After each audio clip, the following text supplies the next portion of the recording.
Tom sat at the communications console of the research ship Horizon, scanning through the endless static of deep space.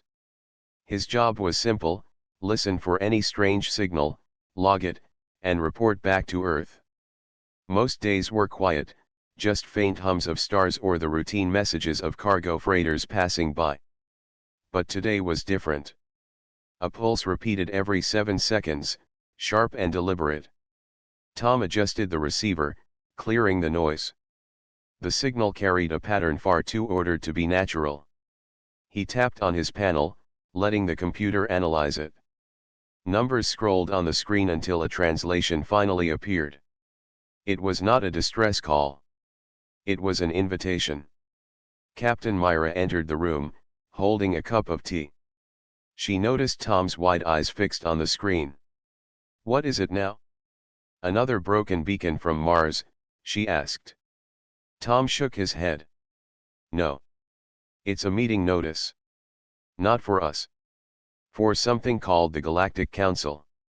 Myra set down her cup carefully. "Galactic Council? Never heard of it." Tom nodded quickly. "That's the strange part. This isn't public. No open frequency. It was sent directly to known interstellar governments. We just happened to catch a reflection of the signal off a comet tail." The message was clear: representatives from across the galaxy were gathering at a massive station to discuss trade routes, treaties, and disputes. There was no mention of Earth anywhere. Humanity had only recently mastered faster-than-light travel. No one had ever invited them to anything like this. Myra called the senior crew to the briefing room. Ben, the ship's navigator, frowned as Tom replayed the signal. "If they didn't invite us, maybe we should stay out of it," he said. "Or maybe they don't even know we're here," Tom replied. "If there's a real council out there, we should meet them. Show them Earth is ready to talk." Myra leaned against the table, considering. "Our ship isn't built for diplomacy. We're a survey vessel with a single plasma thruster. But if this is true, it's the biggest discovery in human history." The crew argued for hours. Some feared hostile aliens. Others feared being ignored, treated like children by ancient civilizations. But in the end, Myra made her decision. "We go. Carefully. If they tell us to leave, we leave. But Earth deserves to know what's really out there." The Horizon was small and old compared to the sleek cruisers humanity dreamed of building. Tom worked around the clock to upgrade its navigation systems. He rerouted power through auxiliary coils to push the ship's engines harder than ever before. Myra contacted Earth only once, leaving a coded message saying they had found something interesting and might be gone for a while. Weeks later, the Horizon approached a glittering hub suspended above a blue gas giant. The Galactic Council station shone brighter than any city on Earth, covered in golden panels and studded with docking rings large enough to swallow skyscrapers. Ships of every size and shape floated in graceful lines, guided by patterns of light. Tom stared through the viewport. "There must be thousands of ships here. Look at those engines. Some of these designs are centuries ahead of us." Myra tightened her gloves. "Keep your head clear. We're not here to admire the view. Just stay calm and speak plainly if anyone asks why we're here." As they requested docking clearance, a stern voice answered in a language their translator barely recognized. "Unknown vessel, you are not on the registry. State your origin and purpose." Myra replied firmly. "This is Captain Myra of the human ship Horizon. We come in peace, to observe and learn. We request permission to dock." The line went silent. Then came a reply, colder than before. "Human? Your species is not listed among council members. Stand by for inspection." The Horizon's navigation panels flickered as control was taken over remotely. Ben swore under his breath while adjusting the ship's orientation. The guidance system dragged them toward an open ring. Just as they aligned for entry, a power surge ran through the old thrusters. The controls jammed. Tom grabbed at the manual override, but it was too late. The horizon clipped the edge of the docking structure with a grinding shock. Metal screamed as alarms lit up across the console. The ship spun, bounced off a guidance beam, and slid into the bay with a heavy thud. Gravity clamps snapped on, holding them in place. Inside the council station, lights flashed and warning sirens howled. Security drones zipped through the air, converging on the battered human vessel. Delegates from 100 species turned their heads to watch the chaos unfold. Some pointed in confusion. Others muttered warnings to each other. Myra's voice cut through the noise. "Is everyone all right?" Tom wiped blood from a small cut on his forehead. "We're fine." "Ship's not so fine." Ben checked the hull integrity report. "We're lucky we didn't break in half." The docking ramp lowered with a metallic hiss. Myra stepped out first, standing tall despite the line of armed drones surrounding them. Tom and Ben followed, squinting under the bright station lights. Every eye in the hall, large, small, compound, or glowing, was fixed on the three humans. For the first time in history, humanity stood in the heart of galactic politics. And they had made one unforgettable entrance. The landing bay filled with a tense silence as Captain Myra, Tom, and Ben walked down the ramp. Rows of security drones hovered in a semicircle, their lenses glowing red. Several council officials stood at a distance, their forms tall, scaled, feathered, or shining with soft bioluminescence. None of them looked friendly. A voice echoed through a translator drone. "Identify yourselves. State your species and purpose for entering restricted council space." Myra raised her hands to show she carried no weapon. "We are humans from Earth. We received your meeting signal by chance. We come only to observe and learn." The hall buzzed with uneasy whispers. A group of insectoid delegates clicked their mandibles, clearly irritated. A towering figure with crystal-like skin muttered to an aide. Tom caught fragments of translation through his wrist unit, words like unauthorized, reckless, and primitive. Ben leaned closer to Myra. "They don't look happy to see us," he murmured. "Stay calm," Myra replied. "We need to prove we're not a threat." A silver-plated alien with a long crest approached, escorted by two drones. Its voice was cold but clear. "This council chamber is not open to uninvited species. Your arrival has caused damage to our docking structure and disrupted scheduled arrivals. Explain why we should not remove you immediately." Tom stepped forward, heart pounding. "Because humanity wants to be part of this galaxy. We came to show our face, not to hide on our world. We may not have great ships or weapons, but we learn fast. If this council is about peace and progress, Earth belongs here too." The alien official tilted its head as if surprised by Tom's boldness. Around the bay, several other delegates whispered again, this time with a mix of irritation and curiosity. "Very well," the official said at last. "You will be escorted to the council chamber for questioning. Any attempt to flee will be met with force." Security drones formed a path as the humans were guided through enormous corridors.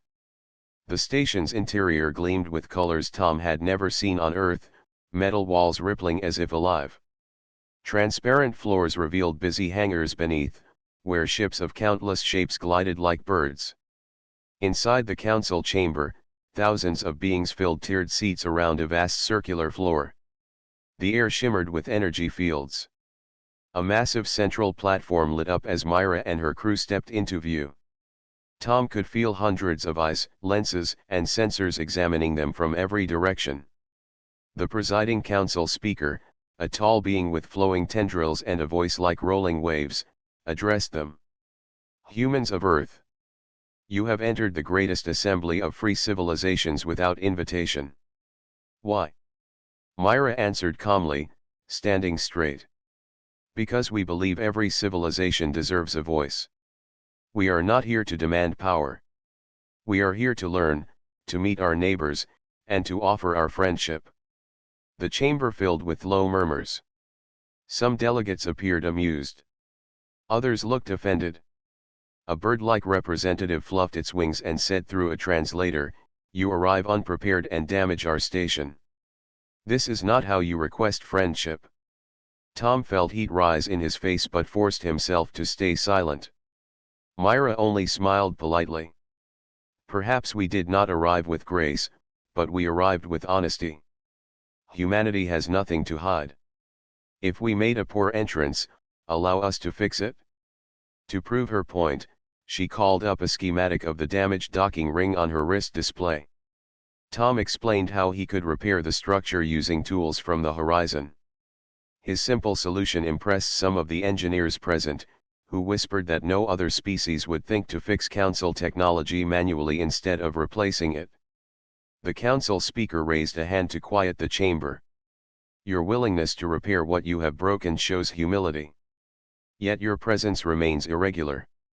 You will be allowed to remain under watch until this matter is decided." As the humans were escorted to a waiting area, Tom noticed several delegates staring longer than necessary. Some with open curiosity, others with caution. But one group stood apart from all the rest. Near the far entrance, 3 massive reptilian figures leaned against the wall, their scaled armor catching the light. They did not speak. They simply watched the humans, unblinking, their eyes narrow and calculating. Ben whispered, "Who are they?" Myra followed his gaze. "I don't know," she said softly. "But they look like they're judging us." Before Tom could reply, a low vibration rolled through the station, as if something vast had just arrived outside. The chamber's lights dimmed, and the council speaker looked uneasy for the first time. "Attention delegates," the speaker announced. "The Apex representatives have just arrived." The reptilian figures straightened, and a heavy silence filled the room. Tom felt a chill crawl down his back. He did not know what the Apex were, but every instinct told him this was no ordinary arrival. For the first time since stepping off their ship, the humans sensed a danger far greater than angry council officials. Something powerful had come to judge not just them, but the entire council itself. The council chamber's great doors opened with a deep metallic sound. Every delegate turned as 3 colossal reptilian beings entered. Their scales gleamed dark green under the lights, and each step echoed as if the floor itself feared to resist. The air seemed to grow heavier. Tom swallowed hard. "Those must be the Apex," he whispered to Ben. "They do not look friendly," Ben muttered back. Captain Myra kept her expression steady. Her voice stayed calm. "Do not stare. Do not speak unless they address us." The 3 beings walked to a raised platform on the far side of the chamber. They did not bow or greet anyone. Instead, their leader spoke, his voice deep and harsh, amplified by the chamber's translator field. "I am Vorak of the Drawn," he declared. "We represent strength.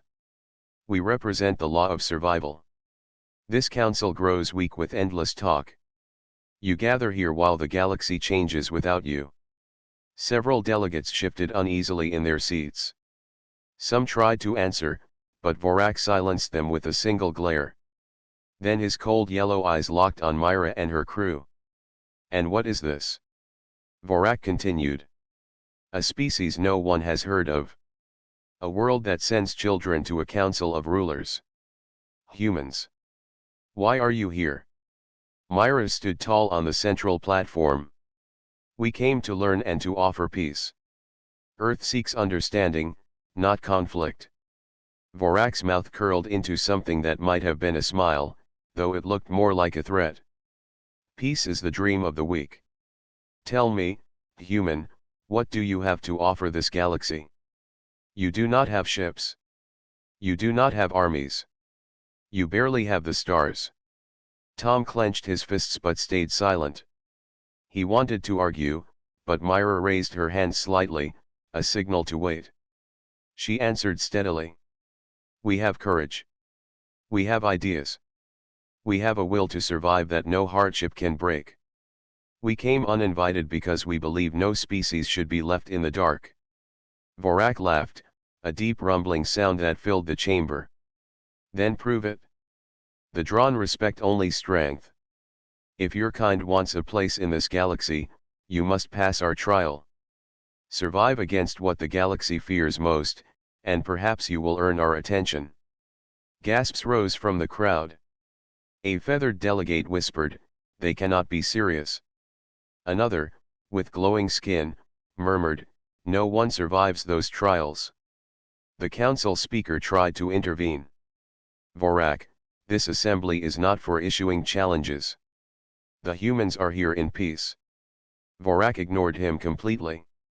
"You speak of peace because you have forgotten how to fight. Let these humans remind you what survival means."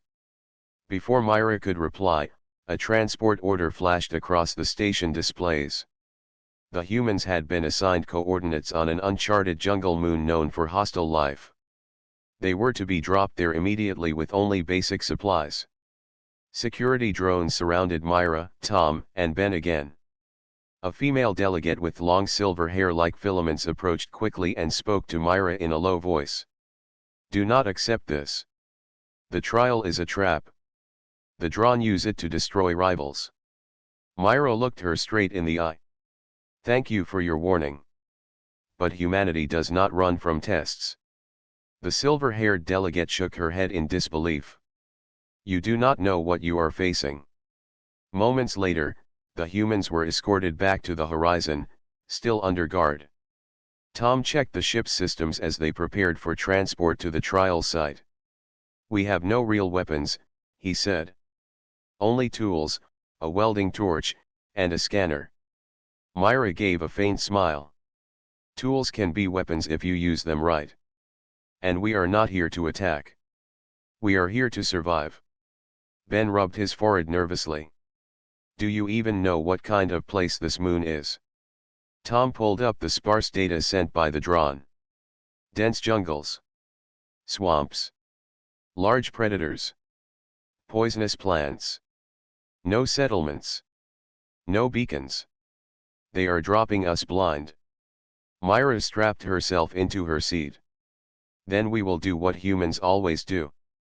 We adapt. We watch. We learn fast." The Horizon's engines fired as automated commands took over. The small ship disengaged from the docking bay, drifting out into space under escort. Behind them, in the council chamber, many delegates still debated the humans' fate. Some admired their bravery. Others predicted their quick end. Vorak leaned close to one of his lieutenants. "Watch them carefully. If they live longer than a single night, I want to know why." As the Horizon approached the jungle moon, Tom felt a knot in his stomach.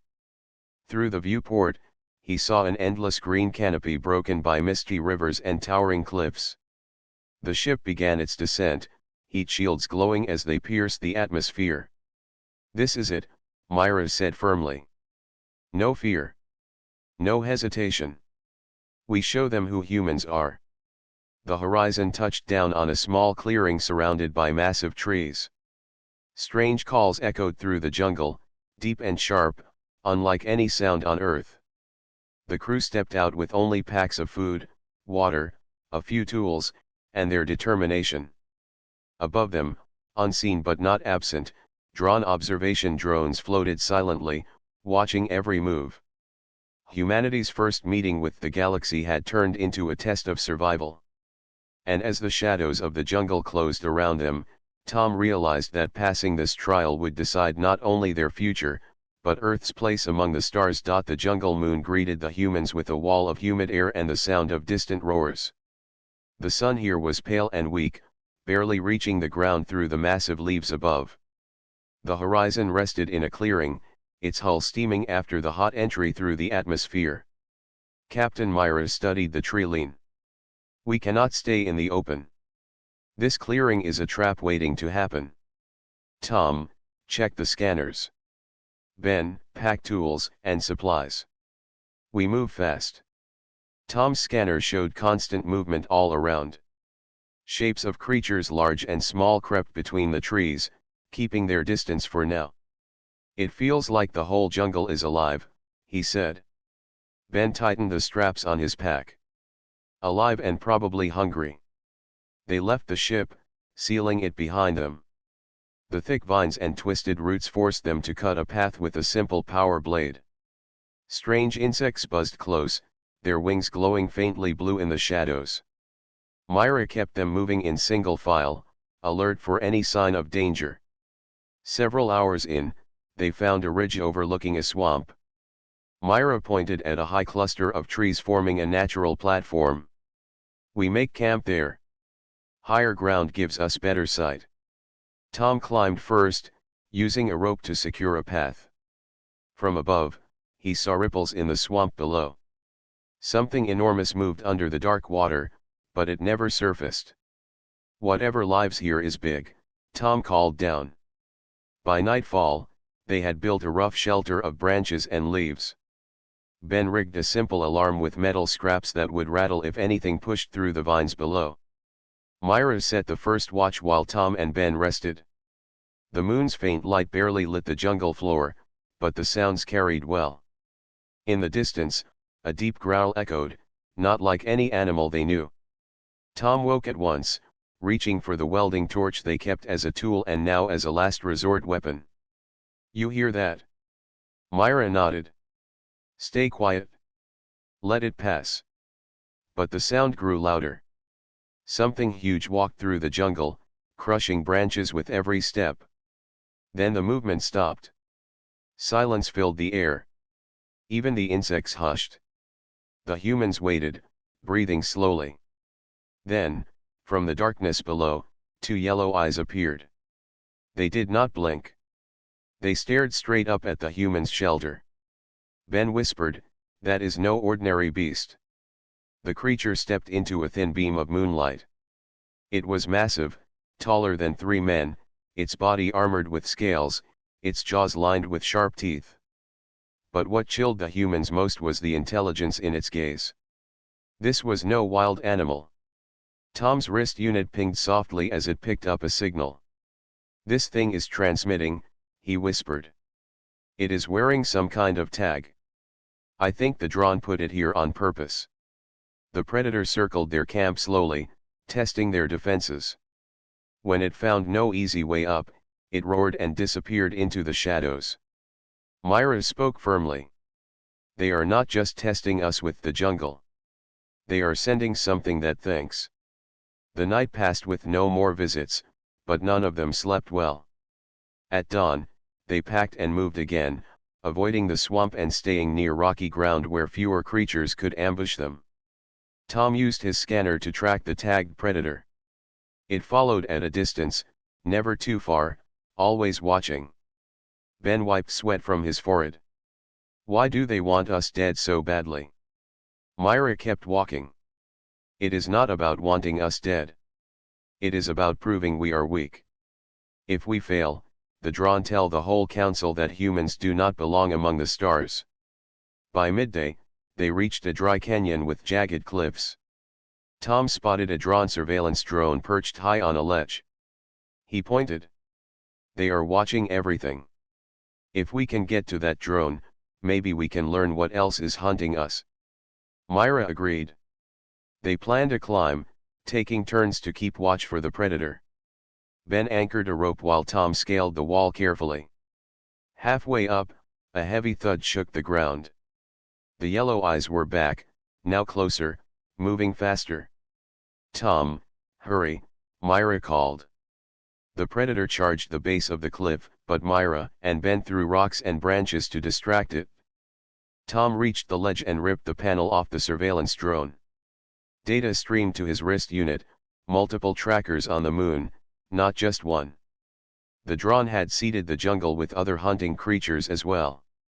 Tom shouted down, "They plan to trap us from every direction." The predator roared and leapt at the cliff, claws scraping stone, but could not reach the humans. Frustrated, it retreated again into the jungle. Back on the ground, Tom showed the data to Myra. "We know where these things are now. If we stay smart, we can avoid most of them. But this big one, the one with the yellow eyes, it will never stop following us." Myra studied the canyon carefully. Then we turn the hunt around. Tonight, we make a trap. If we can bring down their strongest predator, maybe the drone will see humans do not scare easily. Ben shook his head. That thing is twice our size. What kind of trap do we even make with scraps? Myra gave a determined smile. The same kind humans have used since the first fire. We use the land. We use our brains. We make them respect us. As the sun set, the three humans began to shape the canyon floor into a killing ground. They set trip lines, dug shallow pits, and lined them with sharpened stakes made from jungle wood. Tom rigged a section of loose rock that could be triggered to fall at the right moment. Above them, unseen drone observers watched closely.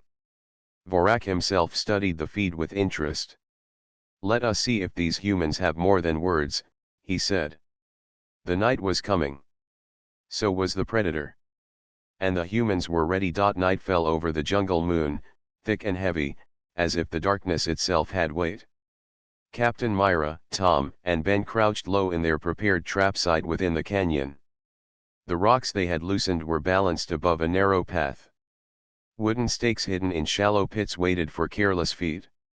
Trip lines made from vines were tied to trigger points, ready to bring the canyon walls crashing down. "Everything set?" Myra asked softly. Tom checked the tension on the main rope. "If it walks through here, we can drop those rocks on its back. But we only get one shot." Ben's face glistened with sweat. "And if we miss, we are done." Myra nodded calmly. "Then we will not miss." The jungle around them was silent. Even the insects had gone quiet. Then, from the shadows, the sound came: deep footsteps, slow and deliberate. The yellow-eyed predator had returned, stalking its prey. Tom's wrist unit beeped faintly as it picked up the creature's tag signal. "It is moving straight toward us," he whispered. "Right on the path." The humans waited, barely breathing. A massive shape appeared at the canyon entrance. Moonlight glinted on armored scales. The predator sniffed the air, its head swaying side to side as it searched for movement. Myra held her hand up, signaling Tom and Ben to stay still. The creature stepped closer, claws scratching against the stone. Its yellow eyes narrowed as it detected something different about the ground ahead, but its hunger pushed it forward. When the beast reached the center of the trap, Myra slashed the rope with her knife. The rocks above came crashing down with a thunderous roar. Dust filled the canyon. The predator bellowed in pain as the impact smashed against its back, knocking it off balance. Ben jumped up, swinging a heavy branch to strike its snout, driving it backward onto the hidden stakes. The sharpened wood pierced its legs, slowing it further. Tom aimed the welding torch, blasting a bright stream of heat at its face to blind it. The creature thrashed wildly, tail smashing against the canyon walls. One strike nearly sent Ben flying, but Myra grabbed his arm and pulled him clear. The humans attacked with everything they had, not to kill outright, but to break its strength. Finally, with a howl that shook the trees, the predator stumbled and collapsed onto the rocky floor. It still breathed, but it could no longer stand. Tom kept his torch ready, but Myra raised her hand to stop him.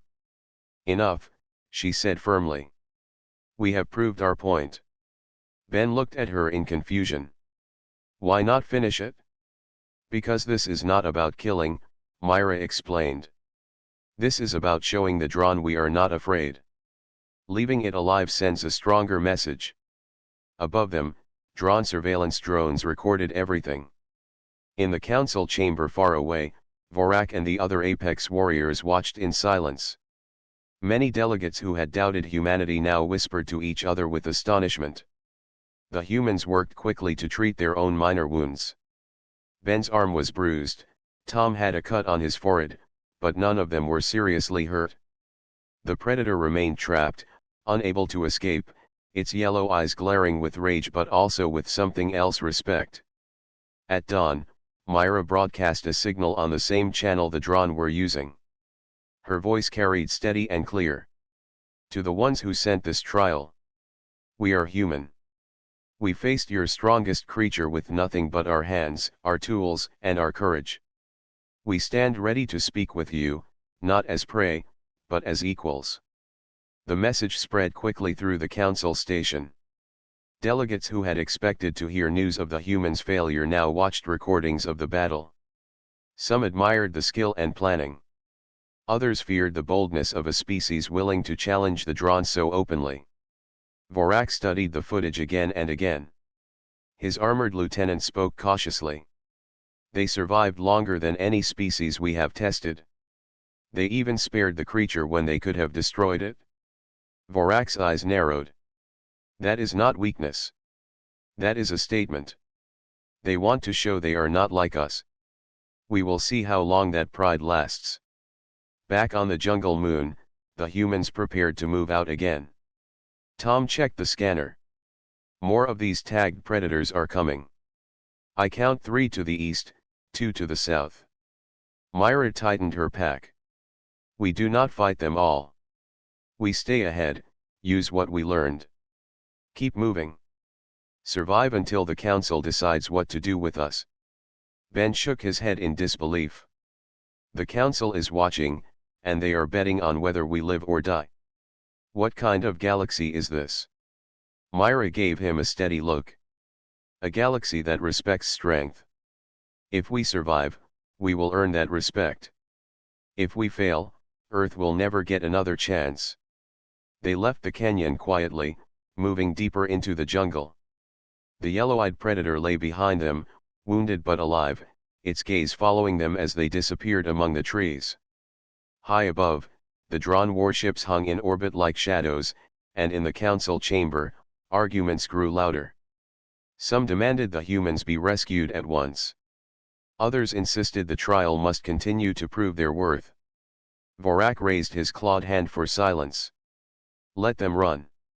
Let them sweat. If they reach the extraction point alive, we will meet them face to face. And then we will see what these humans truly are. The hunt was not over. It had only just begun. The jungle moon was quieter now, but the danger was far from gone. Captain Myro led Tom and Ben through thick undergrowth, keeping their eyes on the scanner. The Drawn had left multiple tagged predators in the area, each waiting for a chance to strike. Tom had spent hours analyzing the signals. He noticed a pattern. The drones and predators were communicating with each other, sharing locations and movements in real time. If we can disrupt their signals, we might have a chance to turn the hunt into our advantage, Tom said. Myra nodded. Do it. I trust your judgment. They found a small clearing near a cliff edge. Tom set up a makeshift transmitter using parts from the Horizon and the old drawn drone he had disabled earlier. Ben kept watch, scanning the trees for any predators moving toward them. Hours passed. Every rustle of leaves made them tense, every distant growl caused hearts to race. Finally, Tom's device began emitting a signal that mimicked drawn commands. The predators froze, confused, and several drones hovered in place instead of patrolling. It worked, Tom whispered. They think we are their own. Myra smiled faintly. Then we move. Follow me. Using the confusion, they moved toward the coordinates of the largest drawn observation post. It was perched atop a ridge, heavily armored and guarded. Tom's transmitter allowed them to approach without being attacked. Myra surveyed the post. If we can access the main console, we can see everything the Drawn are watching. Their plans, their strategies, their secrets. Ben swallowed nervously. You really want to do this? We are lucky they haven't found us yet. Myra's gaze did not waver. If we survive this, it changes everything. Earth will finally be seen as more than a weak world. We take the chance now. Tom climbed a tree to reach a side panel. Using tools from his pack, he pried it open and connected his interface. Data streamed immediately. Maps, predator placements, and even the secret expansion plans of the Drawn were revealed. They had been using the Council trials not only to test new species but also to prepare the outer regions for conquest. "Look at this," Tom said, showing Myra a holographic map. "They have been secretly marking weaker worlds for occupation." The trials were a cover. Myra's eyes narrowed. "This is worse than we imagined. They are not just hunting for sport. They are planning to dominate. The Council has no idea. They downloaded as much information as possible." Then, Myra made a decision. "We need to show the Council. Everyone must know the Drawn cannot be trusted. We expose them, or the galaxy will lose its freedom." Using Tom's transmitter, they broadcast the Drawn data to the Council's network. Holograms appeared in the Council chamber, showing predators, drone movements, and secret expansion zones. Gasps and shouts filled the room as delegates realized the truth. Many species had been unaware of the Drawn's manipulations. Vorak's claws clenched as he watched the feed. His jaw tightened. "Humans," he hissed, "you dare expose us to the Council." The Council speaker regained control. "This is undeniable proof of Drawn deception. All members see the evidence. The humans have risked their lives to bring the truth." Delegates whispered excitedly. Some called for immediate sanctions against the Drawn. Others demanded the humans be honored for their courage and intelligence. The balance of power in the chamber shifted instantly. Meanwhile, on the jungle moon, the predators had calmed, influenced by Tom's device. Myra, Tom, and Ben moved quickly back to the horizon, avoiding the few predators that were still patrolling. They had survived the night and achieved more than just survival. They had gained leverage. Ben exhaled, leaning against the ship. "I cannot believe we actually did it. We outsmarted the Drawn." Myra put a hand on his shoulder. "We did not just survive. We proved humanity can think, adapt, and act when the odds are against us. This is why we belong in the galaxy." Tom entered the ship, checking the transmitter. "The data is still being broadcast. The Council has everything they need. We just need to stay alive long enough to get picked up." Outside, the Drawn warships shifted in orbit. Vorak's yellow eyes glowed from the bridge of his flagship. "Humans are dangerous. They are clever, resourceful, and unafraid. They are not to be underestimated. Prepare the fleet. We will not forget this lesson." The horizon lifted from the moon, engines pushing through the thin atmosphere. The jungle below seemed calm again, but the humans knew the Drawn would return. The Council now had the truth, but the galaxy itself was on the edge of war. Myra looked at her crew. "We have done what no other species could. We turned the hunter into the hunted and revealed the Drawn's plan. But this is just the beginning. Earth will not be ignored now." Tom nodded. "We survived, yes, but more than that, we have given the galaxy a choice. They can unite against the Drawn or continue blind. The Council will decide." Ben grinned. "And all because we did not run. We faced the predators, the jungle, and the Drawn themselves. Who would have thought humans could do this?" Myra smiled at them, proud but serious. "This is only the first test of many. The galaxy will watch us. Now we show that humans are more than survival. We are strength, courage, and intelligence combined. We are a species to be respected." The horizon set a course for the Council station. Above them, the Drawn observed silently, their intentions clear. The humans had gained leverage, but the true test of their courage and cunning was far from over. The galaxy would soon see what humans were truly capable of. The horizon glided back toward the Council station, its engines steady and quiet. Captain Myra, Tom, and Ben sat in the cockpit, watching the vast structure grow larger with every passing minute. The Council had received the Drawn's secret plans and the evidence of humanity's survival. Now the moment had come to see the consequences. "This is it," Myra said quietly. "Everything we did leads to this meeting. The Council decides Earth's place in the galaxy today." Tom nodded, though his hands still shook slightly from the jungle moon trial. We survived predators, outsmarted drones, and exposed their secret plans.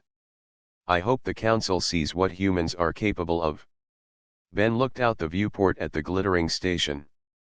If they don't, I don't know what else we could have done. We risked everything. When the Horizon docked, they were met by a group of delegates, some of whom had whispered about them in the council chamber. Others were visibly impressed, their forms glowing faintly with approval.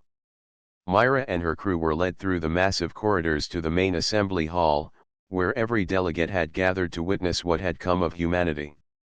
Vorak stood at the far end of the hall, his scaled arms crossed. His yellow eyes followed the humans, sharp and calculating. He did not speak, but his presence alone made the air tense. The council speaker raised a clawed hand for silence. The humans of Earth have demonstrated courage, intelligence, and strength. They have faced the Dron trial and survived. They have also revealed the Dron's plan to dominate weaker civilizations. The evidence is clear. Whispers spread through the chamber. Many delegates nodded. Some leaned toward one another, speaking words of approval. Others looked at the Dron with renewed caution. Myra stepped forward. We did not come to fight or to prove ourselves by strength alone. We came to show that humanity is ready to learn, to work with the galaxy, and to stand against injustice. We ask only for a place among you, to speak and to be heard. The hall was silent for a long moment. Then one by one, delegates began to rise, showing approval. Their voices echoed as they welcomed humanity into the council. Even some of the Dron observers gave a reluctant nod of respect. Vorak's gaze did not soften, but there was acknowledgement in it. He raised a claw slowly. Humans, he said finally, you have survived where others would fail. You have acted with cunning and courage. You are not weak. Do not forget this lesson. Survival is not enough. Strength must be measured in mind and heart as well as muscle. Myra inclined her head. We will remember. Tom felt a sense of pride he had never known. Humanity, a species that had only recently reached the stars, had earned recognition among civilizations that had existed for centuries. They had entered a council that had never invited them and left as equals, not because of power, but because of courage and intelligence. Ben smiled broadly. I can't believe this is real. They actually let us in. They actually see humans as equals. The council speaker addressed the assembly once more. From this day forward, the humans of Earth are recognized as full participants in the Galactic Council. Their voice will be heard, their wisdom considered, and their courage respected. Let all species take note, even the smallest or newest among us can achieve greatness through resilience and cleverness. Cheers and applause filled the hall. Delegates of all kinds expressed respect, some bowing lightly, others simply nodding. Myra, Tom, and Ben felt a weight lift from their shoulders. Their journey had been dangerous, exhausting, and frightening, but it had brought humanity recognition and a new beginning. As the assembly ended, Myra spoke quietly to her crew. This is only the start. The Dron may return, and new challenges will come. But Earth now has allies, friends, and a place in the galaxy. We are not alone anymore. Tom looked out at the stars through the assembly hall's transparent ceiling. We faced predators, traps, and the greatest hunters in the galaxy. And we survived. Humanity can do anything if we use our minds and hearts together. Ben laughed softly. And we proved it in style. Who would have thought 3 humans could outsmart the Dron and live to tell the story? Myra smiled at them. Remember, it is not about proving we are the strongest. It is about showing we are capable, thoughtful, and willing to stand for what is right. That is how humans will shape the future. Outside the council station, the Dron fleet withdrew slowly. Vorak's voice echoed in the mind of his officers. Humans are dangerous. They are clever and persistent. We will not underestimate them again. The galaxy has changed because of their actions. Back on the horizon, the crew prepared for departure. Supplies were restocked, and the engines hummed steadily. Tom checked the navigation panel, a smile crossing his face. The stars feel different now. We belong among them. Myra sat back in the pilot seat. Yes. Humanity belongs. And from here, we will only grow stronger, wiser, and more united with the galaxy. The trials are over, but the real journey has just begun. As the horizon lifted into space, Earth's place in the Galactic Council was secure. Humanity had entered a wider galaxy, proving that courage, intelligence, and determination could overcome even the most powerful predators. The stars were no longer distant dreams. They were now part of humanity's future.